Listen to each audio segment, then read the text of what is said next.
এই অঙ্কটা করে দেবো। দেখো 1/sin থিটা আছে, আমরা আবার বলছি থিটার মান আমরা কত ধরবো 30 ধরবো। আচ্ছা 1/sin আছে, তাহলে আমরা 1/sin লিখবো, তার মানে 1 উপরে আর নিচে হচ্ছে sin 30 ডিগ্রি, তার মানে sin 30 ডিগ্রি আমরা লিখলাম। লিখার পরে এবার আমরা এখানে লিখবো কি রুট ওভার অফ আছে, তার মানে আমরা ব্র্যাকেট দিয়ে নিলাম একটা এক্সট্রা ব্র্যাকেট, তাহলে রুট আছে তার মানে আমরা লিখতে পারি রুট। এরপরে কি দেখো কোসেক স্কয়ার আছে, কোসেক স্কয়ার সমান সূত্র কি জানি 1/sin থিটা, তাহলে আমরা 1/sin লিখবো, তার মানে উপরে 1 দিব, নিচে দিব কত, নিচে দিব হচ্ছে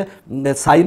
স্কয়ার থিটা, তার মানে লিখবো sin, দেখো যেহেতু স্কয়ার দিতে হবে তাই আমরা একটা ব্র্যাকেট নিয়ে নিব, নিয়ে আমরা sin দেখো থিটা, থিটার মান কত বসাবো, বসাবো হলো 30 ডিগ্রি বসাবো, ব্র্যাকেটটা ক্লোজ, তারপরে এই ব্র্যাকেটটাও ক্লোজ, এরপর একটা স্কয়ার দিয়ে দেবো, তার মানে আমরা 1/sin স্কয়ার 30 ডিগ্রি মানে কোসেক স্কয়ার 30 ডিগ্রি, এরপরে মাইনাস আছে মাইনাসটা দেবো। এবার কট স্কয়ার থিটা, তার মানে কট থিটা সমান কি 1/tan থিটা, তাহলে লিখবো যে আমরা 1 উপরে দেবো, 1 উপরে দিলাম, এবার নিচে দেবো কি, নিচে দেবো হচ্ছে tan, তাহলে লিখতে পারি tan কত ডিগ্রি, কত লিখবো 30 স্কয়ার যেহেতু লিখতে হবে তাই আমরা এখানে একটা ব্র্যাকেট দিয়ে নেব tan, এরপরে আমরা দিব কত 30, এরপরে ব্র্যাকেট ক্লোজ, এরপর ব্র্যাকেট ক্লোজ, এরপরে স্কয়ার দিয়ে দিলাম, দিয়ে দেওয়ার পরে দেখো আমার লেখা সম্পূর্ণ শেষ। এবার ইকুয়াল প্রেস করি, দেখো আসছে কত 2 আসছে। দেখবো এখন কোনটার মান 2, sin 30 ডিগ্রির মান 2 না cot 30 ডিগ্রির মান 2 না cosec 30 ডিগ্রির মান 2 না tan 30 ডিগ্রির মান 2, কোনটার মান 2 আমরা সেটা চেক করব এখন। তাহলে দেখো sin 30 ডিগ্রি, তাহলে sin 30 ডিগ্রি, sin 30 ডিগ্রি মান 1/2, তার মানে এটা অ্যানসার না। এবার cot থিটা, cot থিটা সমান 1/tan থিটা, তার মানে 1 নিচে দিব tan থিটা, থিটা মানে কত 30 ডিগ্রি দিব, 30 ডিগ্রি দিলাম, দিলে মান কত আসে √3, দেখো আমার 2 আসা লাগবে, তার মানে এটাও অ্যানসার না। এরপরেটা দেখো সেটা হলো cosec থিটা,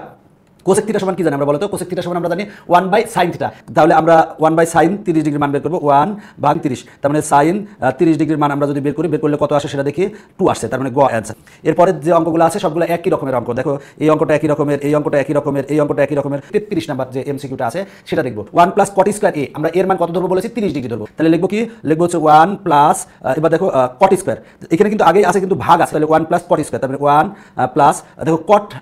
30 ডিগ্রি বসাবো, cot এর মান তো এখানে নাই, তাহলে আমরা cot এর পরিবর্তে কি বসাবো, আমরা cot এর সমান জানি 1/tan a, তাহলে লিখবো যে 1/tan a লিখবো, তার মানে উপরে দিব 1 আর নিচে দিব কত tan, তার মানে স্কয়ার আছে যেহেতু তাই ব্র্যাকেট দিব, দিয়ে tan 30 ডিগ্রি, এরপরে স্কয়ার দিয়ে দিব, তার মানে 1/tan স্কয়ার 30 ডিগ্রি, তার মানে আমার উপরেরটা লেখা হয়ে গেছে। দেখো 1 প্লাস cot স্কয়ার a আছে, তাহলে আমরা cot এর সমান জানি 1/tan a, তাহলে এর মান কত বসাবো 30 ডিগ্রি বসাবো, তাহলে 1/tan স্কয়ার 30 ডিগ্রি লিখছি। এবার নিচে আছে 1 মাইনাস cos স্কয়ার a আছে, এর মান কত বসাবো 30 বসাবো, তাহলে আমরা আগে একটা ব্র্যাকেট দিয়ে নিব, তাহলে cos এবার 30, এবার স্কয়ার দিব একটা, তার মানে স্কয়ার দিয়ে নিলাম। এবার আর কিছু না, সমান প্রেস করো, প্রেস করলে অ্যান্সার আসছে কত 16। এখন দেখবো কোনটার মান 16 আসে, তাহলে cosec to the power 4a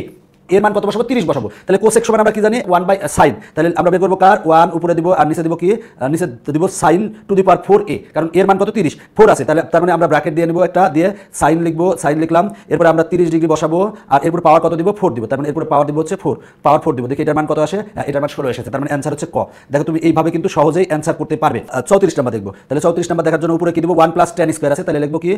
1 + tan square, তার মানে ব্র্যাকেট দিয়ে tan কত বড় ডিগ্রি ধরবো, এর মান 30 ধরবো, তার মানে স্কয়ার দিব, স্কয়ার দিলাম, তাহলে 1 + tan স্কয়ার 30 ডিগ্রি, নিচে দিব কি, নিচে দিব হচ্ছে, নিচে আছে 1 - sin স্কয়ার, তাহলে লিখবো 1 মাইনাস, দেখো সেটা ব্র্যাকেট দিব sin, এরপরে হচ্ছে কত 30 ডিগ্রি দিয়ে, এরপরে আমরা কি দিব একটা স্কয়ার দিয়ে দেবো, তার মানে স্কয়ার দিয়ে দিলাম, দিয়ে দিলে এবার মান কত আসে সেটা দেখো, মান আসে 16/9, তার মানে এটার মান আমরা পেলাম 16/9। এখন দেখবো কোনটার মান 16/9 আমরা সেটা দেখবো এখন। তাহলে আমরা থিটার মান কত বসাবো 30 ডিগ্রি বসাবো, আমরা আগে খ অপশন চেক করি, তাহলে আমরা cos 30 ডিগ্রি, তার মানে আমরা ব্র্যাকেট দিব cos 30, যেহেতু পাওয়ার আছে 4, তারপরে পাওয়ার দিব 4, এখানে আছে 9/16 কিন্তু 16/9 আসছে অ্যান্সারে। তাহলে আমরা তাহলে দেখি ঘ নাম্বার দেখি sec থিটা, sec থিটা সমান আমরা কি জানি, sec থিটা সমান জানি 1/cos থিটা, তাহলে লিখতে পারি 1 উপরে দিব 1 আর নিচে দিব কি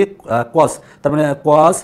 থিটা, থিটা মানে হচ্ছে 30 ডিগ্রি ধরে নিব আমরা, ব্র্যাকেট ক্লোজ, এরপর পাওয়ার কত 4, পাওয়ার 4 দিলাম, দেখো পাওয়ার 4 দিয়েছি, দেওয়ার পরে আমার এবার কত আসে সেটা দেখি, ইকুয়াল প্রেস করলাম, ইকুয়াল প্রেস করলে 16/9 আসে, তার মানে ঘ অ্যান্সার। দেখো এখানে যে কয়টা এমসিকিউ গুলো এসেছিল সবগুলো এমসিকিউ কিন্তু আমরা ক্যালকুলেটরে সমাধান করেছি।